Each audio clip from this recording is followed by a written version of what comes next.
What's up, guys? Today I'm going to be answering your NFL draft questions. I've got 17 questions to go through, and we'll get right to it with the first one. How do you compare players who play different positions? For example, if you're comparing wide receiver 10 and OT5, how do you rate which is a better player? So for me, I use this grading scale, which I'll put on the screen, and it's based on where I would value a player in an average draft class. And if I decide someone's worth the 5th pick in the 3rd round, I'll look at this table, 5.36, and then I use the second decimal place to adjust the grades so that I can rank the players without any ties. And when it comes to comparing across positions, there's no perfectly clean way to do it, especially since I'm doing a board theoretically for all 32 NFL teams. If I was a team that had a clear need at offensive tackle over receiver, then it would be a lot easier to stack. But really, I just have my expectations for what I want to see from each position with each round grade. For most positions, a first round grade is a player where I'm expecting them to be a quality starter. Second and third round grades are more low upside potential starters or projects with really high ceilings. So yeah, I don't know if that answered your question, but usually I have a pretty strong opinion about whether or not a guy can play. And if there's a 5-spot difference in their ranking, I usually don't feel that differently about them.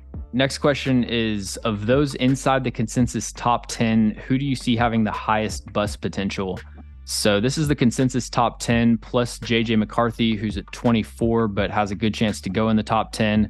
And I've ordered it in descending order by likelihood that they're a bust. Now, the quarterbacks are going to trend a lot higher just because it is such a difficult position to evaluate. And I'll just kind of go through the bust potential for each player in the top 10. So Jayden Daniels has an average NFL arm. He doesn't create that much with his arm out of structure. When he breaks the pocket, he's running at as high of a rate as anyone. And he's an older player that wasn't that productive until he was throwing to 2 NFL receivers and being protected by 2 future first-round offensive tackles. With Dallas Turner, he has all the athletic traits in the world. He just doesn't have many go-to ways of winning with his hands at this point. He can win with a bull rush or a long arm. He's got a great inside counter, but when he tries to rush around the outside shoulder, his hand usage, you can tell, is just not that sophisticated and refined. So for Dallas Turner to be a bust, he would just have to not take any steps when it comes to hand usage and pass rushing moves. Olu Fashanu, I think, has a lot of good things going for him. He does need to tighten up his hand placement. He's not someone like Patrick Paul or Tyler Guyton, where I feel like they're a complete project or anything. You can tell that he knows what to do with his hands. It's just the actual placement isn't as precise and forceful as it needs to be, and he'll let pass rushers get into his frame. And then there's also a chance that the growth he showed as a run blocker this year kind of levels out, and he ends up being a net negative in the run game. With JJ McCarthy, there isn't like one major issue where I feel like this is definitely going to be the reason he's a bust. I just think he has a lot of little things to work on, and his overall upside is pretty underwhelming to me. When I compare all of the top 4 quarterbacks in this class, JJ McCarthy is the only one that I think has multiple throws that he cannot make at this point. Now, he's a young player and some of that stuff can develop, but right now he can't throw to the left. He can't throw touch passes down the sideline. He can't throw touch passes over the middle of the field. When he's throwing line drives over the middle of the field, he's consistently hitting receivers out of stride, forcing them to slow down. I think he's a solid to good athlete with a solid to good arm, but not to the level where I think it's going to consistently be able to get him out of trouble. Based on how he seems to be wired, he seems to be someone that's going to kind of maximize his development. I don't think he's a player that's going to come in and just not work and improve. And I honestly think the most likely outcome for JJ McCarthy is that he's a fine, solid quarterback, but not really having the high-end athletic traits and arm talent, and having a lot of things that he needs to fix. That would put him at 4th on this list for me. For Drake May, the bust route is that he isn't able to clean up his footwork and get more consistent hitting those easy throws in the short to intermediate game. For Malik Nabers, I guess the biggest concern would be him struggling with press coverage, which you did see at times on his college tape, and he made some nice contested catches, but he doesn't have great size, so that could be another limitation to his game. For Caleb, the guys at the bottom half of this list, I don't see a major bust potential with them, but I think the biggest bust factor with Caleb Williams is that as a shorter quarterback. He isn't able to see over pressure and throw over the middle of the field. If the fumbles don't get fixed, that's another thing that could really limit him. But outside of that, it's hard for me to see Caleb Williams not being at least a quality starter. For Brock Bowers, I don't really see a lot of red flags on his tape. It's just the history of highly drafted tight ends. I don't really blame people for being hesitant about taking a tight end in the top 10. So the biggest threat for Bowers is that he gets drafted by a team that just wants to play him as a Y and have him inline block the entire game. And then Marvin Harrison Jr. and Rome Odunze, maybe they don't become top 5 receivers. I just don't see a lot of outcomes where they're not at least a team's number 2, like at the very worst.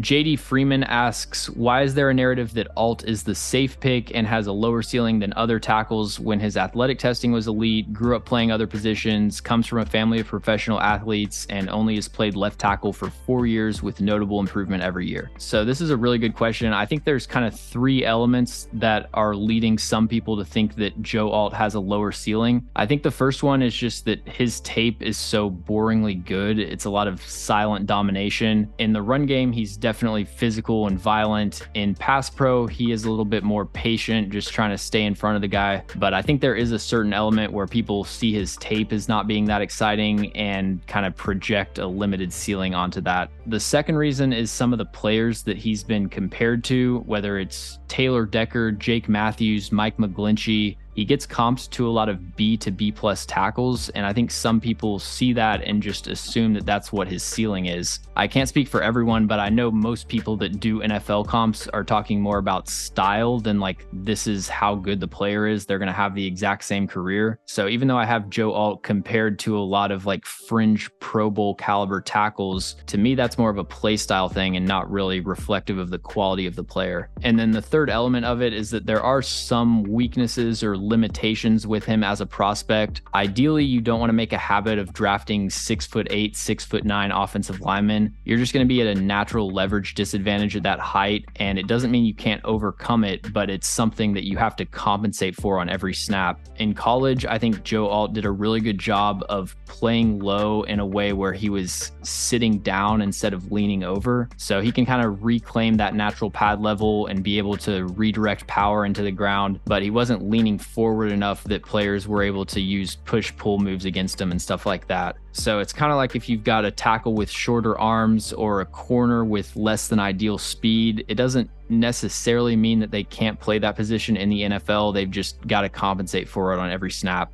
Next question, what would be your favorite prospect to team pairing? So I just had a few that I wrote down. Quinyon Mitchell to the Eagles, Cardinals, or Texans, I think would be a great fit. He's a perfect scheme fit with Vic Fangio's defense in Philly. Arizona plays a lot of off coverage and they need a corner. And then Houston also plays a similar quarters coverage type of scheme. I think if you take Quinyon Mitchell, let him play off the line of scrimmage, and then you let Derek Stingley play more in press, I think that would benefit both of them. I really liked Derek Stingley's tape from this past season when he was in press coverage, but in off, when the receivers had a bunch of space to like manipulate him with their stem, I thought there were some times that shiftier route runners were able to get him turned around. I like Brian Thomas Jr. or A.D. Mitchell to the Buffalo Bills. Pretty self-explanatory there. Graham Barton, I think, is a really good fit for the Dolphins or the 49ers. He's got the athleticism to execute their running scheme where he's getting out in space a lot. And then he also has positional versatility where he can play center or guard. I don't really see him as a tackle, but those are teams that I think have multiple needs along the interior 3 spots on the O-line. And then my final one was Amarius Mims to the Steelers. I just think the fit is so natural because it allows you to move Broderick Jones over to left tackle. Amarius Mims can play on the right, and then you've got a nasty tackle duo for the future. We got a few receiver questions. The first one is, where does Amarius Mims rank in past drafts? So these are the receivers that I've had a second round or higher grade on in the last 3 years, which is when I made this grading scale. Malik Nabers is my wide receiver 2 this year, and he would be my second ranked wide receiver over the last 3 years. Looking at this list, I feel like I gave Garrett Wilson a lower grade than I actually viewed him as a prospect. I remember him really struggling against press coverage in the matchup with Joey Porter Jr., and at the time I didn't realize what Joey Porter Jr. was, so I feel like I kind of overvalued that one matchup. And then down the rest of the list, I mean, Sky Moore is probably one of my worst draft takes ever. And I don't feel like I had major misses outside of that. I wish I would have stuck with my gut more on Quentin Johnston. I felt like his tape was very disappointing. And comparing it to last year's class, like Jackson Smith and Jigba would be wide receiver 6 if he was in this year's class. And then I got 2 similar questions at kind of different points in the draft, top day 2 pass catchers and favorite mid-round receivers. So I'll put my wide receiver rankings for this year up on the screen. I think outside of the guys you mentioned on day 2, I really like Xavier Worthy if he makes it there. Ladd McConkey, same deal. Troy Franklin, Jalen Polk, Jermaine Burton is just an impossible player to grade because he would be a top 40 player for me based on the tape grade, but he just seems to have a ton of off the field issues. And then when you get closer to day 3, I really like Malik Washington. I actually have a 3rd round grade on him, but I think there's definitely a chance he's like a 4th round receiver. He catches everything. He's a solid route runner. He's productive after the catch. And then a little bit later down the board, I also really like Anthony Gold out of Oregon State as a sleeper. I think he's probably a slot based on his size, but he's so effective against press coverage and then really good athletic traits. Why has Sua Mata'ia fallen in the rankings compared to Fisher and Paul? So he's talking about Blake Fisher and Patrick Paul, and I assume you're talking about my rankings.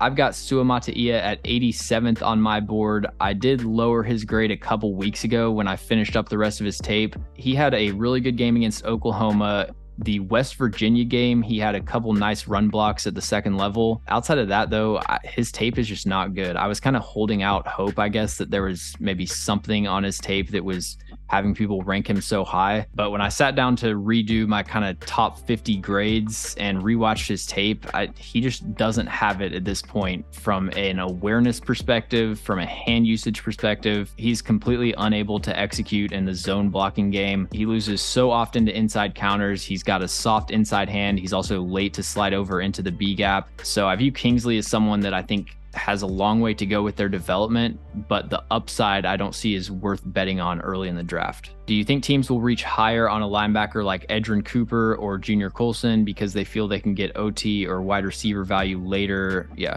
I think that definitely based on how thin the linebacker class is, we will see teams reach for those top 2 or 3 guys. As far as there being tackle and wide receiver depth later in the draft, it definitely won't hurt the chances of linebackers going early, but I think the linebacker class itself is going to be the main factor. What keeps Ben Sinnott from being a 2nd round pick seems like his age, testing, and production profile is that. I think the biggest thing that's going to limit Ben Sinnott is that he doesn't have elite size or speed. He tested really well in like the 3-cone, vertical jump, broad jump, short shuttle, and his 40-yard dash wasn't bad, but on tape, there were times that he struggled to pull away from linebackers. So I like him as more of a 3rd round pick. I think the upside of being like a 1,000-yard receiver, I'm not sure is there with Ben Sinnott, but he's kind of a Swiss Army knife type of player that can do a lot of things well. This next question's asking who are some consensus day 2 or day 3 picks that could sneak into the back end of the 1st round. You mentioned Marshawn Kneeland in the question. I definitely could see him going somewhere in the late 20s, early 30s. Some other guys that I mentioned, Edrin Cooper, like we just discussed, based on the scarcity of the linebacker position. I could honestly see Max Melton, a cornerback out of Rutgers, sneaking into the back half of the 1st round. He's got the length. He's got the athletic testing. He takes away the football. He had a great Senior Bowl. He plays special teams, a couple blocked kicks for his career. Those are all things that teams value, and it wouldn't surprise me if they stack up their board and he ends up as like cornerback 4 or 5 on some teams' boards. And then there were a few team specific questions I wanted to save for last. Team with the most freedom in the draft. I will pair that with this next question, which is what do the Packers do with all their draft capital? I think the Packers have so much flexibility with how their roster is constructed. They definitely have some clear needs, but a lot of it's at positions that you traditionally would address on day 2 or even day 3. I think addressing left tackle could definitely be a route that they take, although Rasheed Walker had some decent tape last year. He's still in the class of players that you're probably looking to upgrade, but I don't think it's like they have to leave this draft with a starting left tackle. They need a linebacker, they need another safety, and they need a slot corner. Again, these are positions that you can kind of find in the 40 to 60 range, and you don't necessarily have to spend a 1st round pick on it. But looking at players at positions of need for them, I think Kamari Lassiter, Ennis Rakestraw, those are players that could be their starting slot corner. corner. I think Javon Bullard could be a good option at safety. Junior Colson is kind of my answer for any team that just needs a starting caliber linebacker. And then I'd also like the fit with Troy Fautanu. They might need to trade up for him. If the Titans go wide receiver at 7, who is your favorite tackle prospect at 38? So this really applies to most teams that are looking for tackles in the second round. I think if Tyler Guyton's there, it's a little bit too rich to take him in the first round, but if you can get him in the second, I think that's great value as a developmental tackle. I'm a big fan of Roger Rosengarten out of Washington and Kieran Amagaji out of Yale. And then a little bit later in the draft, more like early third round, I think Blake Fisher and Patrick Paul could be good options. And then if all the tackles are off the board and you need someone to fill a spot, Kingsley Suamataia out of BYU could be a good option at the end of day 2. And then final question, what do you think the Rams will do with their first round pick? Do you think they'll pick a defensive lineman? So it's easy to project the Rams to take a defensive lineman now that Aaron Donald's retired. I honestly think you can get by with Kobe Turner being your best defensive tackle. In my opinion, he should have won Defensive Rookie of the Year this past season. I definitely wouldn't hate them going with Byron Murphy or Johnny Newton if they were there, but I still see cornerback and edge rusher as much more pressing needs for the Rams. Byron Young had a solid rookie season, but I really see him as a complementary piece ideally. And in the secondary, they're getting by with a lot of questionable talent. So if they could get a true cornerback 1, I think that would be really valuable for them.